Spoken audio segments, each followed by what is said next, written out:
میں صرف 3 سال کی تھی جب میری زندگی نے پہلا امتحان لیا۔ ایک حادثے نے سب کچھ بدل دیا۔ میں گرم پانی میں پوری جل گئی تھی۔ ڈاکٹرز نے دھیرے دھیرے امید چھوڑ دی تھی۔ لوگ بس تسلی دیتے تھے، لیکن میری ماں نے کبھی ہمت نہیں چھوڑی۔ انہوں نے اپنی نیند، اپنا سکون، سب کچھ میری شفا کے لیے قربان کر دیا۔ راتوں کو جاگ کر میری دیکھ بھال کرتی تھی اور چپ چاپ اللہ سے دعا کرتی رہتی تھی۔ پھر ایک ڈاکٹر ملا جس کا اپنا بیٹا بھی میری طرح جلا ہوا تھا۔ اس نے مجھے صرف ایک کیس نہیں سمجھا، اس نے میری ماں کی امید کو سمجھا۔ آج میرے نشان لگ بھگ غائب ہیں۔ جو کبھی زخم تھے آج وہ میری کہانی کا حصہ ہیں۔ اور سچ بتاؤں، جب بھی میری زندگی میں کچھ غلط ہوتا ہے، جب بھی میں ٹوٹنے لگتی ہوں، تو میں اپنا وہ بچپن یاد کرتی ہوں۔ میں یاد کرتی ہوں جب سب نے امید چھوڑ دی تھی، تب اللہ نے مجھے بچا لیا تھا۔ پھر میں خود سے کہتی ہوں، اگر اللہ نے مجھے اس وقت سنبھال لیا تو آج بھی وہ مجھے اکیلا نہیں چھوڑے گا۔ اور جب ماں کی دعا اور اللہ کی رحمت ساتھ ہو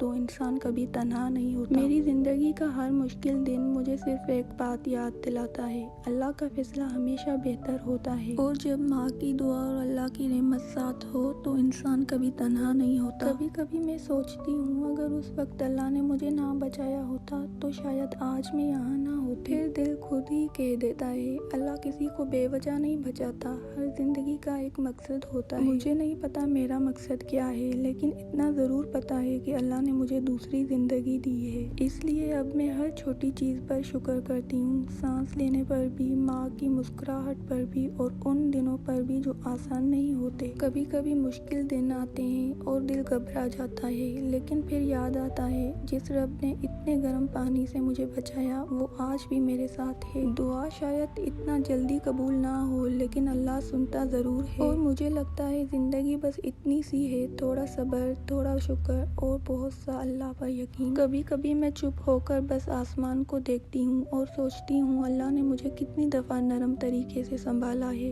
ہم اکثر صرف وہ دیکھتے ہیں جو چلا جاتا ہے، لیکن میں اب وہ دیکھنے لگی ہوں جو بچ گیا ہے۔ میں بچ گئی، میری ماں کی دعا بچ گئی، میرا ایمان بچ گیا، اور شاید یہی سب سے بڑی رحمت تھی۔ اب جب بھی کوئی چیز میری مرضی کے خلاف ہوتی ہے، میں خود کو یاد دلاتی ہوں، اللہ کی مرضی کبھی غلط نہیں ہوتی۔ ہر بار سمجھ نہیں آتا، ہر بار جواب نہیں ملتا، لیکن سکون مل جاتا ہے، کیونکہ مجھے یقین ہے میرا رب مجھ سے زیادہ جانتا ہے، اور اگر اس نے مجھے اتنی چھوٹی سی عمر میں اتنی بڑی آزمائش سے نکال لیا تو آج کی چھوٹی پریشانیاں اس کے لیے کچھ بھی نہیں۔ ویسے میں آپ کو اپنی اسٹوری سناتے سناتے یہ بتانا بھول گئی کہ یہ سب کس نے بنایا ہے۔ یہ سب میری سسٹر نے بنایا تھا۔ مجھے اس کے ہاتھ کا کھانا بہت پسند ہے۔ پتہ نہیں کیوں اس کی کوکنگ میں صرف ٹیسٹ نہیں ہوتا، گھر جیسا سکون ہوتا ہے۔ بس دعاؤں میں یاد رکھیے گا، اللہ سب کا حامی و ناصر ہو۔ اللہ حافظ۔